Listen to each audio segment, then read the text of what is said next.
আসসালামু আলাইকুম সুপ্রিয় দর্শক মণ্ডলী, আপনারা দেখতে পাচ্ছেন আমি একটা গ্রামের খামারির বাড়িতে এসেছি। সেখানে গরুকে কৃমির ডোজ করতে হবে। আপনারা গরুকে মোটা তাজা করতে চাইলে অবশ্যই প্রথম শর্ত হচ্ছে কৃমির ডোজ। সেটা মোটা তাজাই করেন অথবা গরু থেকে বাচ্চা নেন, যেটাই করেন না কেন কৃমির ডোজটা করতেই হবে। তা আমরা প্রথমে দিব, এই যে দেখতে পাচ্ছেন এটা হচ্ছে সিঙ্গাপুর থেকে ইম্পোর্ট করা।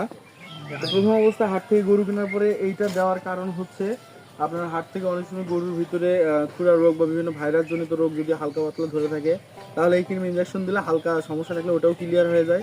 আর কৃমি ইঞ্জেকশন দিলে যদি আর পরজীবীটা মারা যায়, গরুটা দ্রুত বৃদ্ধি পায় এবং হচ্ছে আপনার গরুটার প্রোডাকশনটা ভালো দেয়। আর কৃমির ডোজটা করার নিয়ম হচ্ছে প্রিয় ভাই ও বন্ধুরা, আজকের এই প্রতিবেদনটি যতটুকু দেখলাম এটা আবার লাস্টে আমরা পুরোটাই দেখব। এখন জেনে নেওয়া যাক কৃমির ডোজ সম্পর্কে, গরু মোটাতাজা সম্পর্কে বিস্তারিত কিছু তথ্য, যেন আপনারা অল্প সময়ের ভিতরে অল্প খরচের ভিতরে গরুকে দ্রুত মোটাতাজা করতে পারেন এবং আপনারা সঠিক উপায়টা অবলম্বন করতে পারেন। এখন শুরু করা যাক। প্রথমে আপনি গরু হাট থেকে ক্রয় করলেন। সেটা হতে পারে বকনা গরু অথবা হতে পারে ষাঁড় গরু। তবে আমি ষাঁড় গরুকেই প্রাধান্য বেশি দিই। কারণ বকনা গরু যদি আপনি হাট থেকে ক্রয় করে এনে মোটাতাজা করে বাজারে বিক্রি করেন মাংস উপযোগী করে, অথবা সামনে আসন্ন কুরবানির লক্ষ্যে এই বকনা গরু যদি পালন করেন, তাহলে বড় ধরনের একটা ক্ষতি হয়ে যাচ্ছে। এই ক্ষতিটি হচ্ছে, এই বকনাগুলো যদি আপনারা মোটা করে কাটাই হিসেবে মাংসের জন্য বিক্রি করে দেন, তাহলে ভবিষ্যৎ প্রজন্মটা অন্ধকার। কারণ এই যে সুন্দর সুন্দর বকনাগুলো দেখতে পাচ্ছেন, এগুলোতে কৃত্রিম প্রজনন করিয়ে জাত উন্নয়নের মাধ্যমে একটি বকনা থেকে তার জন্মে বা প্রজন্মে আল্লাহর রহমতে যদি তাকে হায়াতে রাখে, তাহলে তার থেকে প্রায় ৯ থেকে ১০টি বা ১২টি পর্যন্ত বাচ্চা প্রোডাকশন করা যাবে। আর যদি এই বকনাকে আপনারা তার আগেই কাটাই হিসেবে বা মাংস লেগে বিক্রি করে দেন কসাইয়ের কাছে অথবা কুরবানির সময়, তাহলে সেই সুযোগটা আমাদের হাতছাড়া হয়ে যাচ্ছে। তাতে কিন্তু আমাদেরই লস হচ্ছে। দিনে দিনে গরু কমে যাবে এবং আমাদের গরু সংকট দেখা দেবে, গরুর বাজার বেশি হয়ে যাবে। তো আপনাদের আমি এই বকনা গরু মানা করব না, কারণ এই বকনা এরকম যেগুলো এখনো বিয়ান দেয়নি, একটা বিয়ানও দেয়নি, এগুলো নেবেন না। আপনারা নেবেন কোনগুলো, যেগুলো একেবারে বিয়ানের শেষ পর্যায়ে, অর্থাৎ যেগুলো ৬-৭টা ৮টা ১০টা বিয়ান দিয়ে দিয়েছে, ওগুলো আপনারা মোটা তাজা করবেন। তাতে কোনো সমস্যা নাই। এবং যে গরুগুলো কনসেপ্ট করছে না, বিভিন্ন ধরনের সমস্যা দেখা দিচ্ছে, এগুলোকে আপনি মোটা করেন, কোনো আপত্তি নাই। আর ষাঁড় গরু তো নির্দ্বিধায় আপনি মোটাতাজা করতে পারেন। তো আপনার ফার্স্ট চয়েস হতে হবে কুরবানির টার্গেটে ২ দাঁতওয়ালা, অর্থাৎ ২ থেকে ২.৫ বছর বয়সের একটি গরু। তাকে নিয়ে এসে বাজার থেকে নিয়ে এসে প্রথমেই আইভারমেকটিন দেবেন। আমরা আগে শুনেছি, আমিও নিজেও বলেছি যে আপনারা নিয়ে আসার পরে অন্তত ১৪ দিন পর্যন্ত কোয়ারেন্টাইনে রাখবেন, তারপরে কৃমি ডোজ করবেন। কিন্তু যেহেতু এখন আমাদের বৈরী আবহাওয়া, অর্থাৎ আবহাওয়াটা প্রচণ্ড গরম, এখন এলএসডি, এফএমডির উপদ্রব থাকতে পারে। তো এই কারণে আপনার গরুটি বাসায় নিয়ে আসার পরে যদি দেখেন খাওয়া-দাওয়ার রুচি ঠিক আছে, পেশাব পায়খানা সবকিছুই ঠিক আছে, ২ দিন অবজার্ভ করবেন। ১ দিন থেকে ২ দিন অবজার্ভ করবেন যে সবকিছু ঠিক আছে কিনা।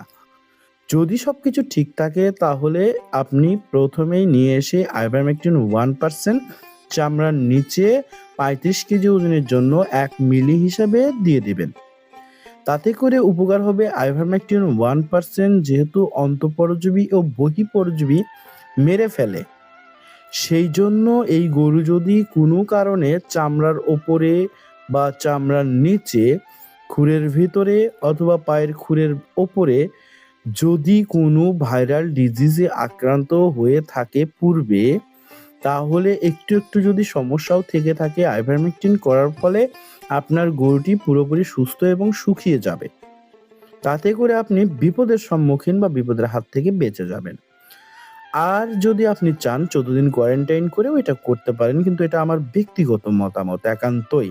তো নিয়ম হচ্ছে ১৪ দিন কোয়ারেন্টাইন করবেন। প্রথমে আইভারমেকটিন দিলেন, দেওয়ার পরে আপনি দিবেন হচ্ছে ঠিক তার 7 থেকে 10 দিন পরে আপনি কলিজা কৃমি দিবেন। নাইট্রোনেক্স দিবেন 1 মিলি 30 কেজি ওজনের জন্য, সেই হিসেবে চামড়ার নিচে পুশ করে দেবেন। এরপরে যদি আপনি পারেন তাকে পেটের জন্য, যদি আইভারমেকটিনের সাথে আইভারমেকটিন প্লাস ক্লোরোসুলন দেন তাহলে পেটের জন্য অন্য কিছু দরকার পড়ে না। যদি না দিয়ে থাকেন তাহলে আপনি রেনাডেক্স, ইনডেক্স, বিভিন্ন ধরনের ডাবল ডেক্স, এলটিভেট এগুলো আপনি ট্যাবলেট ব্যবহার করতে পারেন। 50 কেজি ওজনের জন্য একটি ট্যাবলেট যথেষ্ট। মোটা তাজা করার জন্য কৃমি অত্যন্ত জরুরি, কারণ আপনি খাবার ঠিকই খাওয়াচ্ছেন, যদি পেটের ভিতরে কৃমি থাকে সেই খাবারের প্রোটিন পার্সেন্টগুলো সে অর্ধেক খেয়ে ফেলে। তাতে করে আপনি দেখবেন আপনার গরু আপনি ঠিকই খাওয়াচ্ছেন কিন্তু আশা অনুরূপ রেজাল্ট আসছে না। যে সময়ের মধ্যে যতটুকু স্বাস্থ্য লাগার কথা সেরকম স্বাস্থ্য লাগছে না। এতে করে আপনি বিভ্রান্তে পড়ে যাবেন এবং আপনি লসের সম্মুখীন হবেন। আর আরেকটা জিনিস খেয়াল রাখবেন, শুধু কৃমির ডোজ দিলেই হবে না। কৃমির ডোজ দেওয়ার পরে অবশ্যই যেকোনো একটি ভালো মানের লিভার টনিক সাজেস্ট করবেন গরুকে। যেকোনো একটি ভালো মানের লিভার টনিক কমপক্ষে তার নিয়ম বা ডোজ অনুসারে আপনি 5 থেকে 7 দিন খাওয়াবেন। এরপরে আপনি ইচ্ছা মতো তাকে যেকোনো ধরনের দানাদার খাবার বডি ওয়েটে 2 থেকে 2.5% দিতে পারেন। তাতে করে আপনার গরু দ্রুত মোটা হবে, আশা অনুরূপ রেজাল্ট পাবেন। বডি ওয়েটে 2 থেকে 2.5% বা 3% খাবার আপনি প্রোভাইড করতে পারেন। গরুকে নিয়মিত গোসল করাতে হবে, এটা মাথায় রাখবেন। গরুকে নিয়মিত গোসল করে রাখবেন। এখন অতিরিক্ত গরম, এই গরমে গোসল যদি নিয়মিত না করেন তাহলে গরুর প্রোডাকশন আপনি ঠিকমতো পাবেন না। গরুকে নিয়মিত তাহলে কৃমির মোটা ডোজ হওয়ার 3 ডার্মিং মাস তিনটে পর খেয়ে করাবেন। গরুকে নিয়মিত গোসল করাবেন এবং গরুকে একটা ভালো মানের কৃমির ডোজের পরে লিভার টনিক দিবেন। সুষম খাবার গরুর বডি ওয়েটে 2% দিবেন, যথেষ্ট মোটা হওয়ার জন্য। এর পাশাপাশি যদি আনুষঙ্গিক কিছু করতে চান সেটা একান্তই আপনার ব্যক্তিগত ব্যাপার। যেমন বিউটাওয়াসপিন, সাইনোকোবালামিন গ্রুপের ইনজেকশনগুলো আছে, এগুলো করতে পারেন। ক্যাটাফোস টেরাফোস যেগুলো আছে, আপনি পলিফ্যাট, বার্গা ফ্যাট এগুলো ফ্যাটও দিতে পারেন। আশা করি কথাগুলো বুঝতে পারছেন। আমি একটা গ্রামের খামারির বাড়িতে এসেছি, সেখানে গরুকে কৃমির ডোজ করতে হবে। তা আপনারা গরুকে মোটা তাজা করতে চাইলে অবশ্যই প্রথম শর্ত হচ্ছে কৃমির ডোজ। সেটা মোটা তাজাই করেন অথবা গরু থেকে বাচ্চা নেন, যেটাই করেন না কেন কৃমির ডোজটা করতেই হবে। তা আমরা প্রথমে দিব, এই যে দেখতে পাচ্ছেন এটা হচ্ছে সিঙ্গাপুর থেকে ইম্পোর্ট করা আইভারমেকটিন 1%। তো এইটা দিলে মোটামুটি চামড়া এবং পেটে ভালো কাজ করে। তো প্রথম অবস্থা হাট থেকে গরু কেনার পরে এইটা দেওয়ার কারণ হচ্ছে আপনার হাট থেকে অনেক সময় গরুর ভিতরে খুরা রোগ বা বিভিন্ন ভাইরাস জনিত রোগ যদি হালকা পাতলা ধরে থাকে তাহলে এই কৃমি ইঞ্জেকশন দিলে হালকা সমস্যা থাকলে ওটাও ক্লিয়ার হয়ে যায়।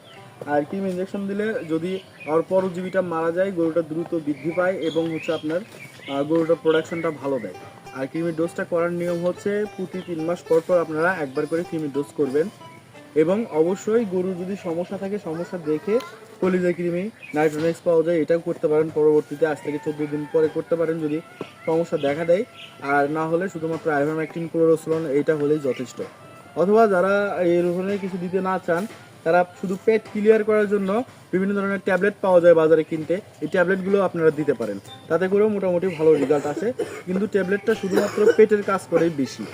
আর ইঞ্জেকশনটা দিলে হয় কি চামড়া কৃমি, অন্তঃপরজীবী এবং বহিঃপরজীবী দুইটাই মারা যায় এই আইভারমেকটিন 1%, যেটা কাজ আর কি।